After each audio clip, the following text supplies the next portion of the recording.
안녕하세요. 수원과학대학교 실내건축디자인학과 황성재 교수입니다. 코로나 때문에 온라인으로 다시 만나게 되었습니다.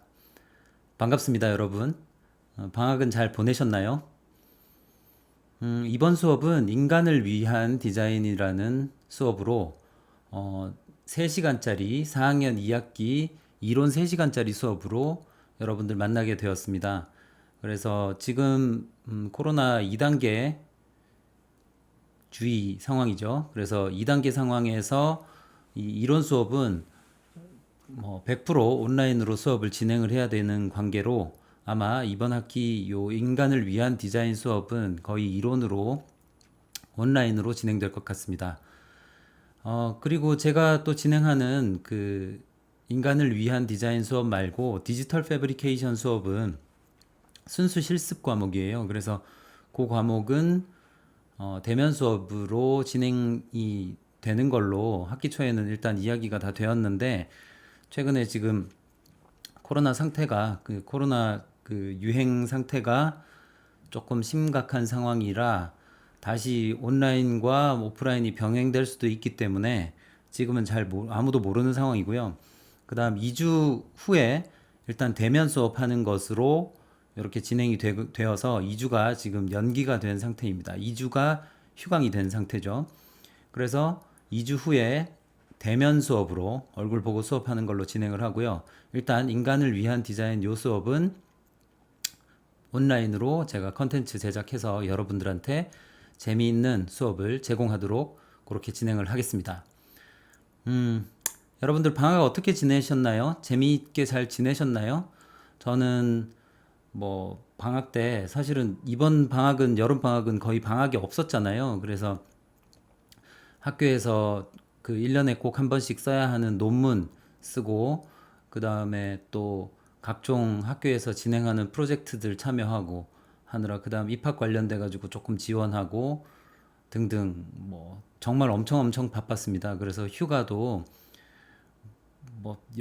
매해 못 가는 경우가 많았죠. 그렇지만 올해도 특히 또 이렇게 좀 이렇게 힘들게 보낸 것 같습니다. 자, 일단은 어찌되었건 이번 학기 다시 2학기가 시작되었으니까 열심히 우리 또 수업 진행할 수 있도록 합시다. 자, 수원과학대학교 실내건축디자인학과 황성재 교수고요. 그 다음에 PhD 아키텍처, ACP, CCNA, MCSE 이런 류의 이제 프로필을 갖고 있는데요.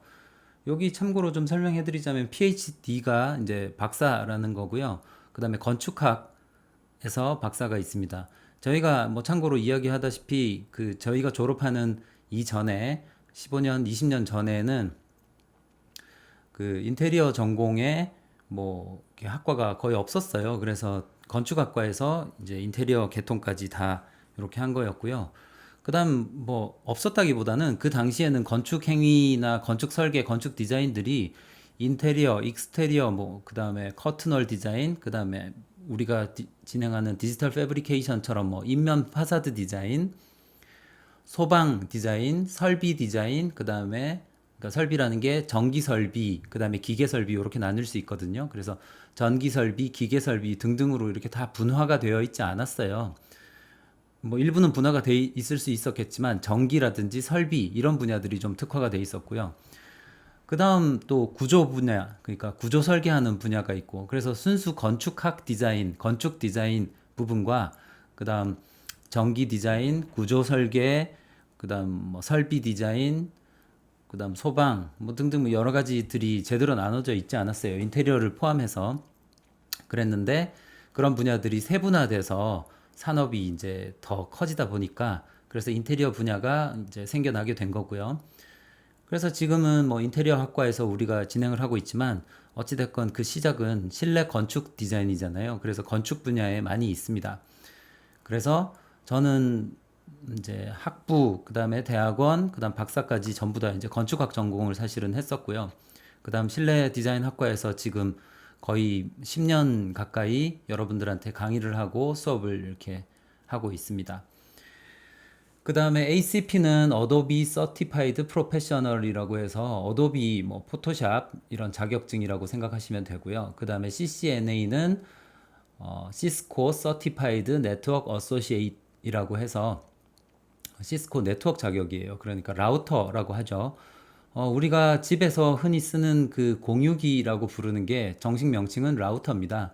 그런데 이제 집에 개개인의 모든 집에 가정에 그 공유기가 보급되기 전에는 대부분의 개인들은 그냥 IP 주소 하나만 받고요. 그 다음에 그 IP 주소를 외부 IP, 공인 IP라고 하죠. 그 IP를 이제 그 백본에다가 연결을 해서 그래서 전 세계가 돌아가는 그 인터넷으로 연결되는 그런 방식이었거든요. 그래서 그 시스코 네트워크 설정하는 그런 류의 자격증을 뭐 예전에 한번 땄었고요. 그 다음에 MCSE라고 해서 마이크로소프트 서티파이드 시스템 엔지니어라고 이렇게 자격이 있어요. 그래서 뭐 이런 자격증을 따고 있다. 그 다음에 제 연락처는 z80j at 카카오.com입니다. 그래서 카카오톡 그 아이디를 z80j at 카카오.com 혹은 카카오 아이디는 z80jae 이렇게 해서 연결하시면 됩니다. 지금 4학년이니까 사실은 뭐 연락처 등은 다 이미 알고 있으니까 별 문제 없겠죠. 오늘 수업은 1주차 오리엔테이션 수업인데요. 인간을 위한 디자인이라고 되어 있죠. 그래서 인간을 위한 디자인이 과연 무엇일까? 이렇게 고민을 좀 해봐야 되는 수업인데요. 우리가 4학년 이제 졸업을 할 때가 되면은 4학년 학사학위잖아요. 그러면 학사를 득했을 때 건축학 관련 혹은 건축 관련 지식들이 어느 정도 쌓여 있는 상황이어야 될 거 아니에요. 그래서 인테리어 관련된, 그다음에 건축 관련된 등등의 공부를 4년 정도를 했으면 기본적으로 우리 건축물이 어떻게 구성되어 있는지, 그다음에 그 건축물 안에 인테리어가 어떻게 구성되어 있는지 이런 것들을 좀 알 수 있어야 되기 때문에 통합적으로는 건축과 인테리어가 결국은 뭐 그렇잖아요. 어떤 분야든지 전부 다 궁극으로 가게 되면 다 통하는 부분들이 있어요. 그래서 건축 디자인, 인테리어 디자인 쪽으로 디자인 이론이 조금 축적되어야 할 거라고 생각이 됩니다. 그래서 이제 우리 그 교육 과정이 이렇게 구성이 되어 있어요. 그래서 디자인 이론 관련돼서 좀 충만한 그 지식을 가질 수 있으면 어떨까 하는 부분들이고요. 또 사실은 건축가 또는 뭐 디자이너가 굉장히 유명한 사람들이 많잖아요. 그런데 최근에 유명해졌던 사람들 말고 사실은 근대 건축, 그러니까 이 지금 현대 도시가 뭐 빌딩 숲으로 이루어졌다고도 말할 수 있고요. 또 혹은 전원주택 같은 그런 개인 주택들로도 이루어져 있을 수 있고요. 그 다음에 이런 뭐 경기도, 그 다음 위성도시 이런 데를 보면 주변들이 전부 다 뭐 아파트로 이루어져 있잖아요. 그런데 지금 그 대부분의 도시들을 이룩하고 있는 외관, 모습들이죠. 도시의 모습들은 대부분 다 유리, 그 다음에 철, 그 다음 콘크리트, 뭐 이런 것들로 대부분 구성이 돼 있다고 해도 과언이 아닐 거예요. 그러면 지금 현대 도시의 그 모습을 만들어내는데 어떤 사람들이 영향을 끼쳤고 어떤 사람들의 디자인 때문에 도시가 이 모양이 되었느냐, 좋다 나쁘다를 떠나서 현재의 모습이 왜 이렇게 되었느냐를 조금 알아야 되거든요. 그래서 그것에 굉장히 많은 영향을 미쳤던 건축가들을 중심으로 이제 인간을 위한, 그러니까 결국 이 도시나 건축물이라는 게 모두 다 인간을 위한 디자인이잖아요. 그래서 좋다 나쁘다 혹은 좀 무섭다 이런 것들을 떠나서 이 인간을 위한 디자인을 위해서 어떤 노력을 했고 어떤 건축가들이 어떤 디자인을 했기 때문에 현대 도시의 모습이 이렇게 되었는지, 현대 인테리어의 모습이 어떻게 이렇게 되었는지를 중심으로 고찰을 해보고자 합니다. 그래서 결국은 건축과 인테리어 디자인 이론을 중심으로 이 수업이 진행이 될 거고요. 모든 것이 인간을 위한 디자인이기 때문에 뭐 우리가 주변에서 만나게 되는 모든 것들, 그죠? 도시, 건축, 인테리어, 심지어는 가구 등까지, 조명 등등까지 모두 다 다뤄볼 수 있는 수업이 될 겁니다. 그래서 여기 나오는 건축가들이 몇몇의 10명이 안 되는 건축가들의 이름들이 있어요. 그래서 그런 사람들이 굉장히 사실은 뭐 천재적이어서 뭐 대표적인 예로 르꼬르비제가 있겠죠. 그래서 물론 철근 콘크리트를 그 사람이 개발한 건 아니지만 철근 콘크리트를 통해서 지금 디자인할 수 있는 거의 모든 부분들을 보여줬다고 해도 과언이 아니고요. 그래서 그 모습 때문에 현대 도시들이 지금 이렇게 만들어졌다고도 할 수 있을 거예요. 그래서 그런 건축가들의 이제 이름과 그다음에 어떤 디자인을 했고 어떤 생각을 가지고 있는지를 조금 볼 거예요. 그래서 여기 보시면은 뭐 인간 중심의 디자인 환경의 이론적인 이해를 통한 전문성 고양, 그 다음에 이 전문성이라는 게 사실은 뭐 이번에 공부하게 될 건축가 10명 이내의 건축가들도 심지어는 일반인들조차 많이 아는 그 정도로 유명한 건축가들이거든요. 그런데 우리가 인테리어 학과 학사 학위를 득했으면서 일반인들보다 더 모른다라고 하면 사실 문제가 좀 있을 수 있거든요. 그래서 전문성을 조금 키웠으면 하고요. 그 다음에 우리가 이제 요번에 해야 되는 것들 중에 하나가 유니버셜 디자인, 그 다음에 배리어 프리 디자인, 친환경 디자인, 그 다음에 지속 가능한 디자인, 주거 환경 이론 등이 있는데 요 용어들이 어떤 부분들 뭐 여러분들 보시면은 친환경 디자인 이런 것들은 너무 이제는 친숙해서 친환경 디자인이 아닌 디자인이 요즘은 아예 없죠. 그렇지만 이게 뭔지 조금 한번 살펴보고자 합니다. 그래서 먼저 보시면 유니버셜 디자인으로 우리가 구글에서 이미지 검색을 한번 해봐요. 그러면 이런 것들이 나옵니다. 여기 보시면 문고리, 그 다음에 경사로, 그 다음에 요 지하철에 손잡이죠. 손잡이가 있는데 여기 보시면은 그냥 이렇게 촬영을 했다기보다는 손잡이의 높이가 이렇게 살짝 달라요. 이런 것들. 그 다음에 여기 보시면은 계단이 있는데 계단 옆으로 또 이렇게 경사로까지 합쳐져 있는 이런 디자인들이 있죠. 그래서 뭐 이런 것들 뭐 여러 가지 방식들이 있는데 여기 보면은 콘센트를 빼는데도 손가락을 넣어서 이렇게 뭐 뺄 수 있다든지. 그래서 검색을 해보면 사실은 굉장히 많은 것들이 다 있을 수 있어요. 그런데 그러면 유니버셜 디자인이 뭐냐? 여기 유니버셜 디자인이라고 해놓고 장애인 비슷한 이런 이제 그 아이콘들이 좀 있기도 하죠. 그래서 여기 유니버셜 디자인이 있는데 유니버셜 디자인이 궁극적으로 뭔가 하면 어떻게 보면 배리어 프리 디자인의 확장판이라고 할 수도 있어요. 그러면 유니버셜 디자인이니까 우주 디자인이죠, 그죠? 그러면 우주 디자인이라는 거는 누가 봐도 알만한 것, 그 다음에 모든 사람을 위한 디자인 이렇게 말할 수 있을 것 같아요. 그래서 뭐 일단 유니버셜 디자인은 장애인을 포함한 모든 사람이 외국인도 이해할 수 있고 그 다음에 키가 작은 사람 큰 사람도 사용할 수 있는 그 다음에 뭐 등등 있죠. 약간의 장애 또는 신체적 특징, 피부 색깔, 그 다음에 문화 모든 것들이 달라도 편하게 사용할 수 있는 디자인 그렇게 이해를 하시면 좀 좋을 것 같고요. 또 베리어 프리 디자인을 한번 클릭을 해보죠. 그래서 베리어 프리라는 게 베리어가 뭐 장막 혹은 장벽이란 뜻이잖아요. 그래서 장벽이 프리하다. 그러니까 장벽이 없는 디자인이다. 라는 뜻이죠.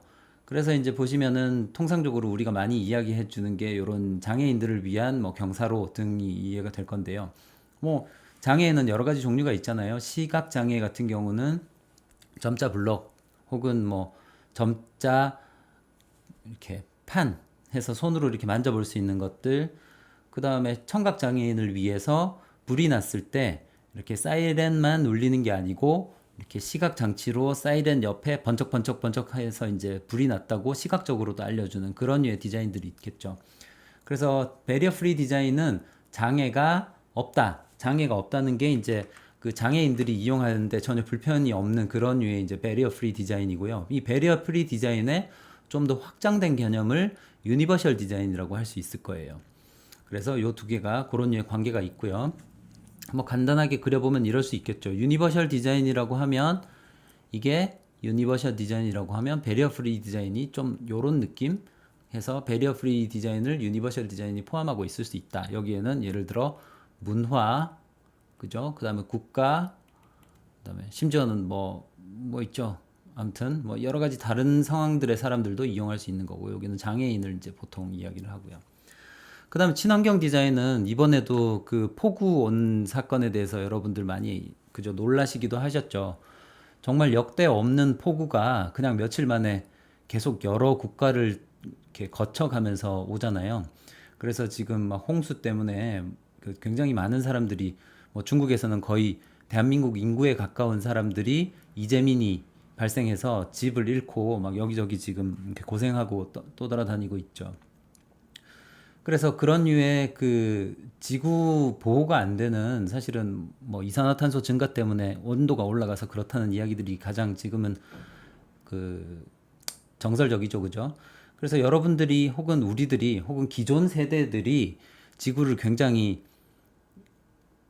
그죠? 아끼지 않고 사용한 부분들이 있어요. 그래서 친환경 디자인들이 앞으로 굉장히 더 큰 화제가 될 것이고 뭐 어떻게 보면 지금 기본이라고 할 수 있죠. 그래서 에코 디자인 보시면 재활용할 수 있는 포장재들이라든지 그 다음에 이런 식물들을 자꾸 이렇게 뭐 한다든지 그 다음에 이게 실제로 뭐 친환경적인지는 잘 모르겠지만 어찌됐건 녹색을 보면서 사람들이 좋아하는 부분들도 있죠. 그래서 그런 부분들도 어떻게 보면 친환경 디자인으로 부르는 경향들이 있고요.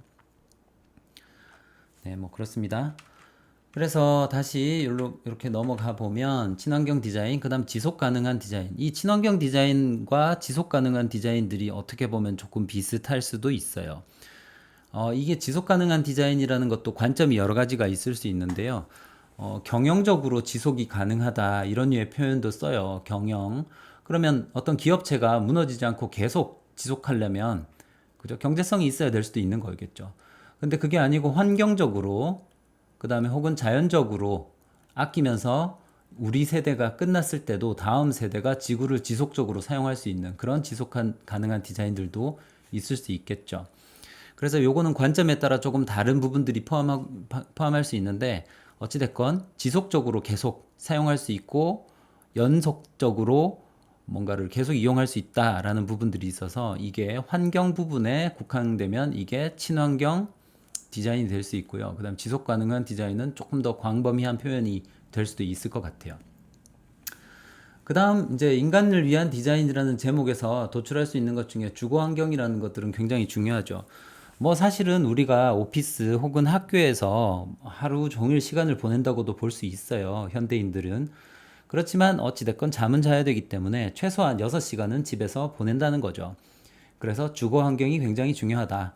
그렇지만 이제 경제 활동을 좀 덜 하게 되는 유년기라든지 그죠? 뭐 10살 미만이라고 가정을 하거나 혹은 정년 퇴임을 하고 60세, 요즘은 정년 퇴임이 빨라서 55세, 심지어는 뭐 디지털 계통에서는 45세만 돼도 정년 퇴임을 한다고 하죠.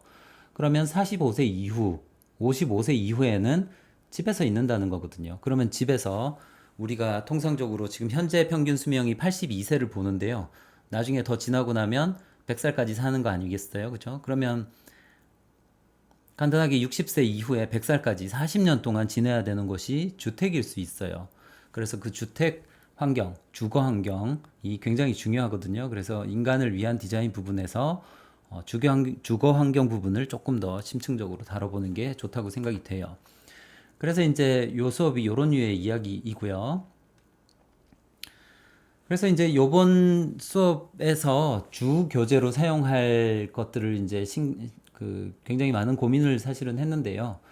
어, 여러분들이 건축 쪽에 지식이 없어도 그냥 봐도 재밌게 공부할 수 있는 부분의 교과서가 있어요. 교과서라기보다는 책인데요. 먼저 한번 볼까요? 요거는 뭐 교보문고에서 링크를 가져왔는데 여러분들이 이제 제가 주교재로 사용할 거라서 하나씩 뭐 기회가 된다면 구매를 하는 것도 좋을 것 같고요. 뭐 경제적으로 조금 어려우신 분들은 강의 내용에 사실은 제가 이제 소개를 거의 다 해요. 그 안에 있는 내용들을. 그런데 이제 저작권 문제 때문에 모든 것들을 이것들 뭐 여러분들한테 이런 책들을 절대 배포할 수가 없어요. 그래서 여러분들이 요거는 교재로 하나 정도 구매를 하셨으면 좋겠고요. 그 다음에 책 이름은 세상에서 가장 친절한 건축 디자인 교과서라고 되어 있고요. 7인의 거장이 이제 나오고 건축, 인테리어, 가구 등으로 구성이 되어 있는 책입니다. 그래서 스즈키 토시코라는 사람과 이제 여러 명이 모여서 책을 집필을 했고요. 미리 보기로 살짝 볼까요? 보시면 여기 그죠? 판소스 하우스인가요? 예, 그렇게 해서 바깥에 있고요. 스즈키 도시로라는 사람 교수고요. 그다음 뭐 이래저래 하고 그다음에 한양대학교에서 공부한 친구가 번역을 했습니다. 그래서 여기 목차 부분을 조금 이제 보면 요래요. 1장에 건축 디자인, 2장 사물과 공간의 형태, 그다음 거장들의 가구 인테리어, 그다음 인간적인 치수와 공간의 넓이, 5장 실내 환경 디자인, 6장 주택 디자인의 포인트, 7장 공동주택 디자인의 포인트, 8장 아름다운 거리에 산다. 거리에 산다는 건 약간 도시 느낌이 조금 있죠.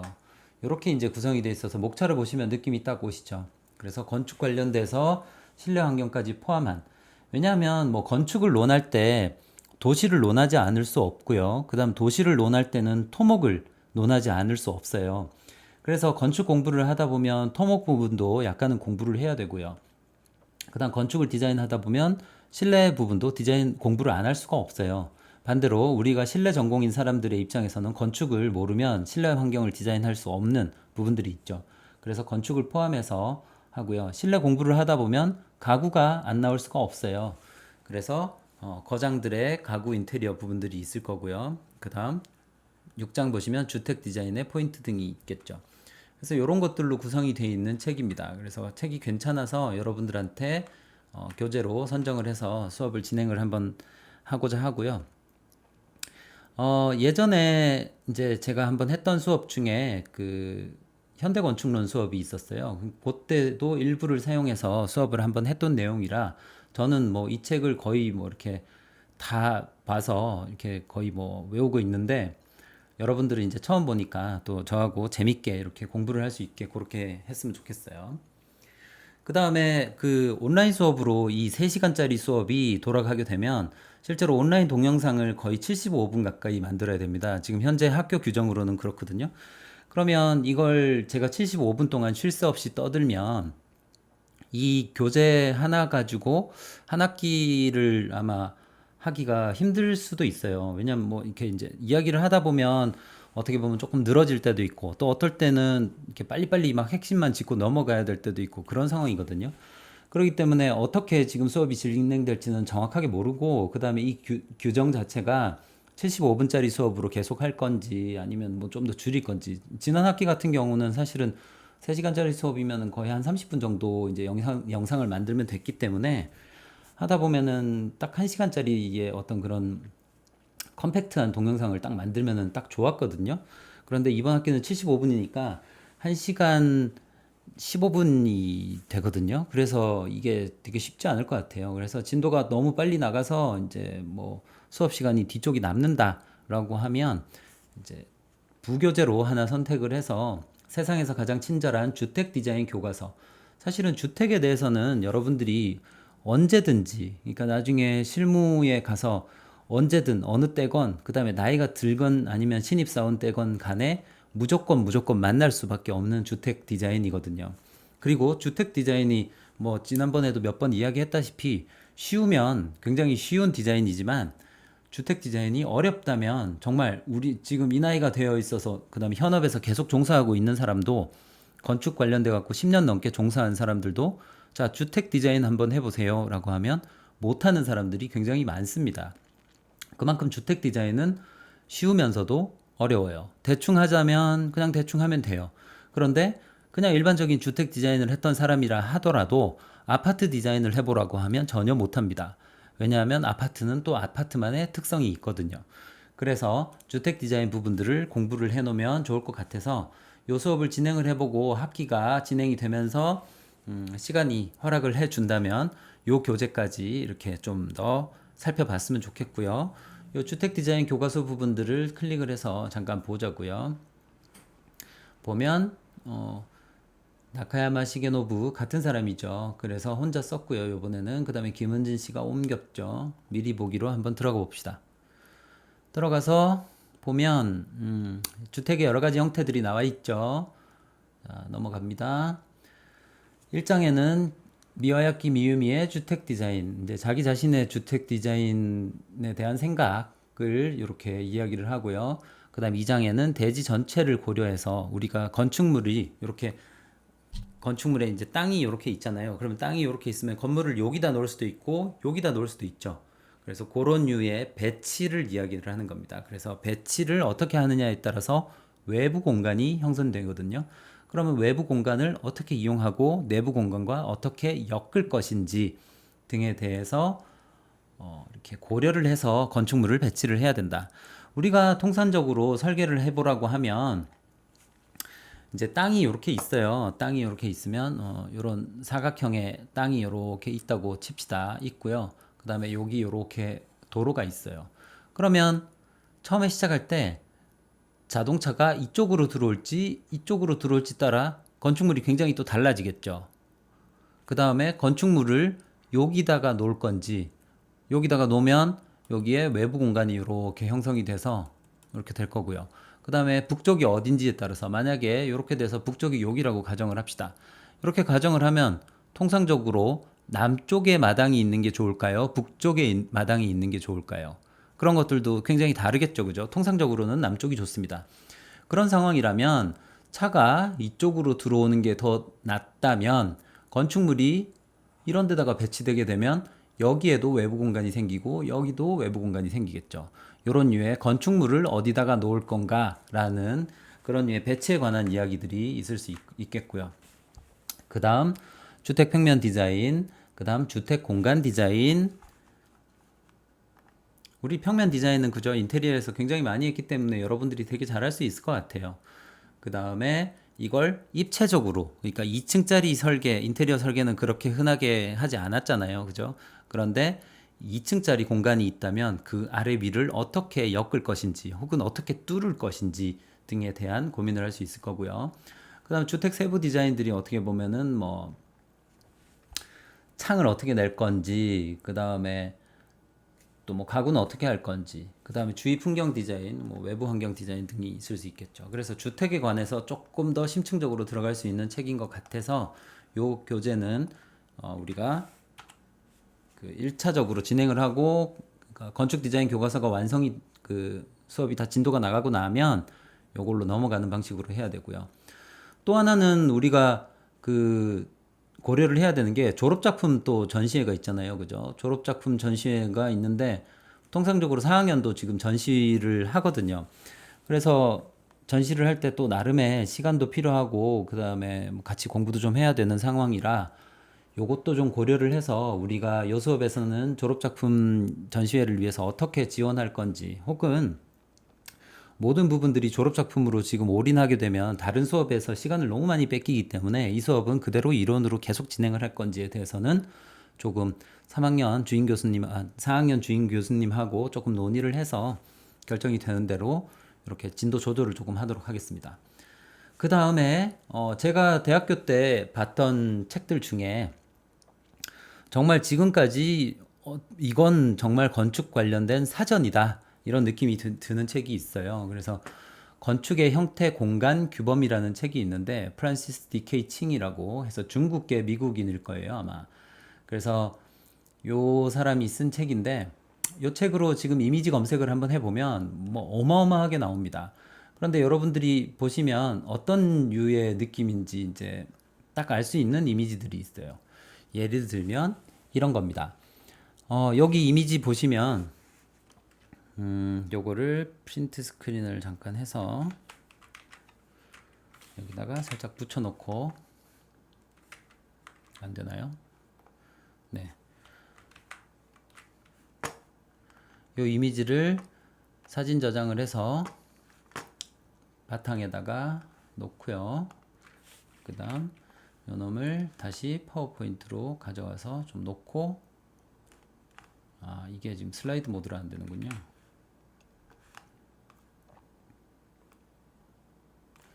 그래서 여기다가 놓고 잠깐 보자면 요런 건축 공간이 있죠. 건축 공간이 있는데 사각형의 공간이 있어요. 여기가 지금 뭐 기둥 두께로 봤을 때 한 뭐 7m 정도나 6m 정도 되는 공간으로 보여지는데 이 공간을 구성하는 방식이 이렇게 다양할 수 있다라는 것들을 사실은 다 알고 있어요. 알고 있지만 이걸 이렇게 그려서 보여주면 느낌들이 분명히 다르죠. 우리가 공간이 이렇게 있는데 아무것도 없는 이런 곳에 여기에 색깔만 다르게 해놔도 다른 공간이다라고 인지를 할 수 있겠죠. 그 다음에 아무것도 없는데 여기에 벽을 이렇게 하나를 세워놔도 다른 공간, 또 이렇게 돼 있는데 기둥이 이렇게 4개만 올라가도 다른 공간, 이런 것들을 이렇게 정리를 친절하게 해서 우리가 하나하나를 고찰할 수 있게 만들어준 책이에요. 그래서 굉장히 좋은 책이라 여러분들한테 한번 소개를 하고 싶어서 이렇게 가져왔고요. 그래서 참고 문헌으로 여러분들 설계하시다가 굉장히 막 이렇게 아이디어가 안 떠오를 때가 되게 많아요. 그럴 때 참고하시면 좋기 때문에 건축 형태 공간 규범이라는 책이고요. 이 책이 사실은 나온 지 뭐 정말 몇십 년도 더 된 책인데 이 책이 이제 최신판이 나왔더라고요. 그래서 저도 뭐 최신판이 나와서 사실은 학교 다닐 때도 이 책을 거의 뭐 베껴서 다 그리다시피 해서 여기다가 트레이싱지를 대고 다 똑같이 그렸어요. 그래서 뭐 이런 이제 어려운 도안들, 이런 경우는 이제 도시 디자인이라고 볼 수 있겠죠. 근데 이 문양들이 너무 이쁜 것들이 많아서 베껴서 거의 그렸어요. 그래서 빌라 사보아 같은 경우도 이렇게 분석을 해서 기둥 따로, 벽 따로, 그 다음에 동선 따로, 혹은 공간 따로 이렇게 분석을 해놓은 구조 체계, 그 다음에 뭐 공간 체계, 에어싸매 체계 이런 식으로 이렇게 분리를 해놨죠. 그래서 그 공부를 할 때도 단순하게 평면도를 보면서 공부를 할 수도 있겠지만 이렇게 분석을 해놓은 것들을 보면서 공부를 하면 굉장히 많은 도움이 될 수 있습니다. 그래서 여러분들 한번 좀 보셨으면 하고요. 그래서 이런 그림들이 너무 이쁘고 그래서 저는 트레이싱지를 놓고 여기다가 거의 베껴서 막 엄청나게 많은 것들을 그렸어요. 그래서 그린 다음에 이렇게 있는데 여기도 보시면 우리가 점에서 이 점이 쭉 움직이게 되면 선으로 변하죠. 그 다음에 이 선이 다시 움직이게 되면 면으로 변하고요. 그 다음에 면으로 변한 것들이 다시 Z축으로 올라가게 되면 공간으로 변하죠. 그래서 이런 류의 생각들을 이렇게 시각적으로 한 방에 정리하기가 쉽지가 않거든요.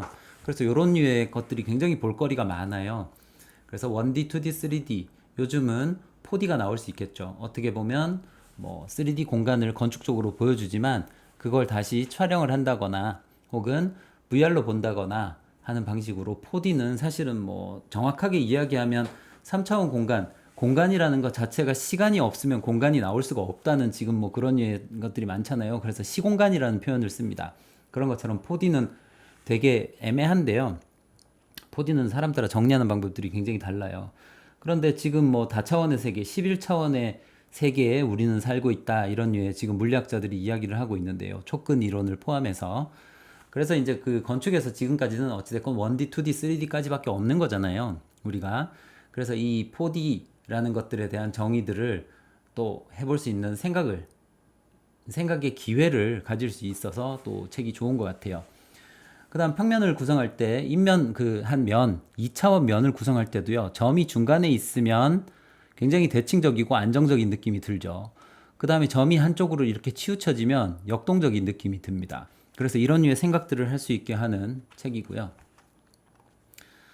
그 다음 그것들이 이렇게 해가지고 이런 류의 생각들은 사실 우리가 많이 하거든요. 그래서 많이 하는데 이런 생각들을 도시에다가 혹은 건축물에 옮겨 놓으면 어떻게 될까를 직접 이렇게 보여줍니다. 그래서 이런 부분들이 굉장히 많은 도움이 되고요.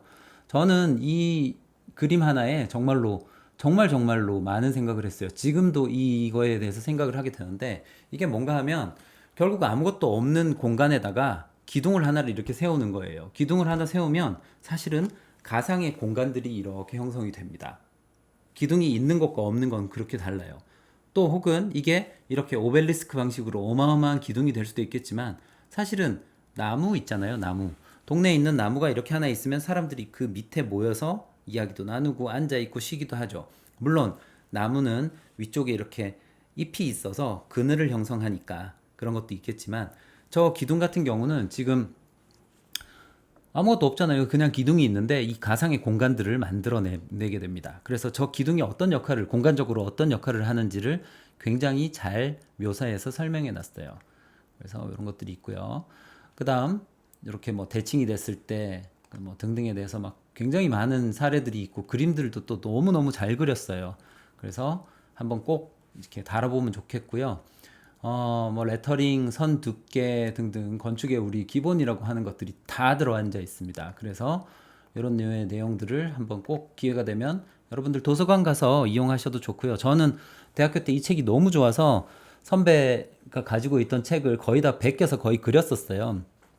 그래서 꼭 갖고 싶었는데 너무 비싸서 정말 못 샀거든요. 근데 뭐 도서관에서만 이용하고 이랬는데 최근에 아무튼 뭐 다시 심판이 나왔다고 해서 이렇게 하나 구매를 해서 저는 또 가지고 있습니다. 그래서 필요하신 분 연구실 와서 보시거나 아니면 도서관 가서 보시면 좋겠습니다.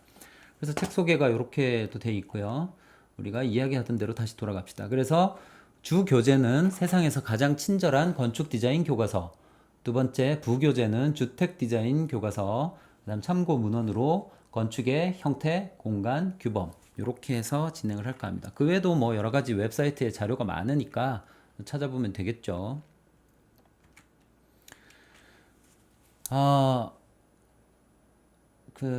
우리 실내 건축 디자인 학과의 전공 심화 과정 2019학년도에 개발된 커리큘럼 조금 살펴보고 가겠습니다. 지난 학기도 뭐 이야기했지만 실내 디자인 스튜디오, 그다음 실내 건축 공간 탐사. 여기는 뭐 여러분들 이제 다 수업했으니까 아시겠죠? 설계 수업이고요. 그다음에 사례 조사하고 그다음에 최근 트렌드 읽어야 되고 디지털 패브리케이션의 어떤 형태 같은 것들 좀 배우셨을 거고요. VR 공간 연구는 제 수업이었으니까 뭐 하시는지 아시겠죠?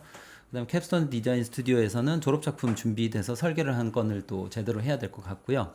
그다음 키친앤베스. 이 키친앤베스가 어떻게 보면 굉장히 각광받고 있는 부분이에요.